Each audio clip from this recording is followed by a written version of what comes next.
Hi guys, welcome back to my channel. Kumusta na po kayo dyan? It's 9 o'clock in the evening, Friday here in Canada, Vancouver. So, sa Pilipinas, magandang tanghali sa inyong lahat in Tagalog. So, in English, what? Good afternoon. Good afternoon po sa inyong lahat. Or in Ilocano. In Ilocano naman, na imbag nga aldaw yu kada kayo amin. Ilocano akito ya po. Sinabi ng amo ko na sira yung heater. Tinanong niya ako kung gusto ko yung bisaksak na heater. Sabi ko, I'm good. Ayoko ng mainit. Gusto ko yung malamig tapos nagkukumot ako. Ganon. Para makatulog ako. Naalala ko, I just remembered na on my last video, I explained about CELPIP and I gave the tips before taking the CELPIP exam. So now, I said that I'm gonna explain also about IELTS and more tips about taking the IELTS exam. So, ang dami kasing nagtatanong guys, they're always asking me what are the requirements if they're gonna apply working visa. Mostly from Hong Kong, Taiwan, what else? Philippines.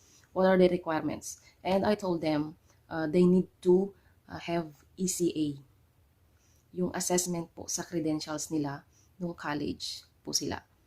So, that's the important. And then, the second one is yung IELTS exam or CELPIP exam. So, now I'm gonna explain about IELTS exam and more tips for before taking the exam. So, before that guys, if you are new to my channel, just click the subscribe button and the notification bell para naman po lagi po kayong update sa mga bagong videos. So, let's proceed guys. IELTS, or the International English Language Testing System, is an international standardized test of English language proficiency for non-native English language speakers. It is jointly managed by the British Council, IDP IELTS Australia, and Cambridge Assessment English, and was established in 1989. There are two types of IELTS tests. IELTS is available in academic and general training. In academic, this is for people applying for higher education or professional registration. And general training is for those migrating to Australia, Canada, and the UK, or applying for secondary education training programs and work experience in an English-speaking environment. Both versions provide a valid and accurate assessment of the four language skills: the listening, reading, writing, and speaking. The IELTS test location staff will check your identity when you arrive. Please bring your original and valid passport you use when you book your test, along with a color photocopy. Driving licenses, student IDs, and other documents are not accepted as valid proof of identification. Here are some tips in taking the exam. Let's go to listening test tips. First, most important, check if your headphones are working. If not, raise your hand. Next, utilize the time allotted to prepare the questions. Read through them before the recording starts. Next, listen to the recording attentively and focus more on answers than understanding everything. Remember that the recording is played only once. Next, take notes on your question paper when listening to the recording. Write within the given word limit for each question. Next, revise and proofread for spelling and grammar errors before submission. And last, try to use all capital letters for your answers. When it comes to reading test tips, first, you have to examine every detail of the figures, graphs, or images in the question paper to be precise while answering. If you can't understand the question, don't waste time on it. Rather, move on to the next. You can always come back later to finish this. Don't waste time writing on question paper. There is a time limit and you will get no extra time to transfer answers later on. Understand the questions carefully and focus on finding answers from the passage. Next, be precise, grammatically correct, and to the point. Proofread before submission. And last, try to use all capital letters for your answers. When it comes to writing test tips, first, perform a thorough analysis of assigned tasks and quickly prepare the answers mentally.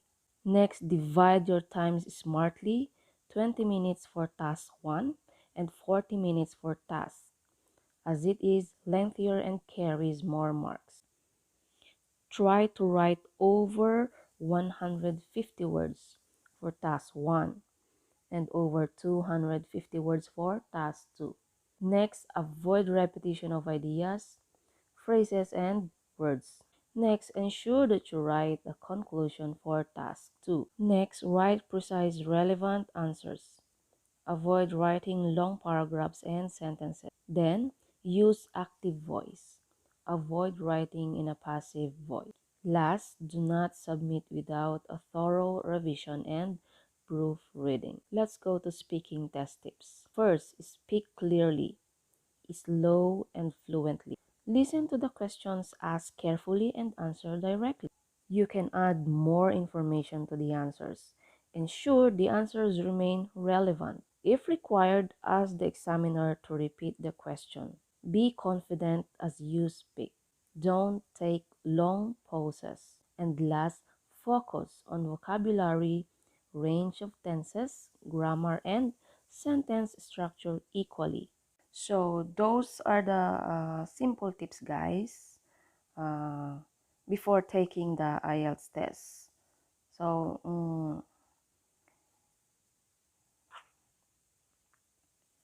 if you are asking me what I'm gonna choose, I'm gonna choose IELTS exam because self-pip it's I don't know, just comfortable with the IELTS exam, and I think they're much considerable. I mean, mas uh, may consideration sila kesa sa self-pip. Kasi in self-pip, they're looking for high average than in IELTS. So, yun guys. Basta kung tatanungin nila ako, if they gonna ask me, I'm gonna choose IELTS. That's it. So, I hope guys, meron kayong natutunan sa tips. I hope yung mga gustong mag-work dito,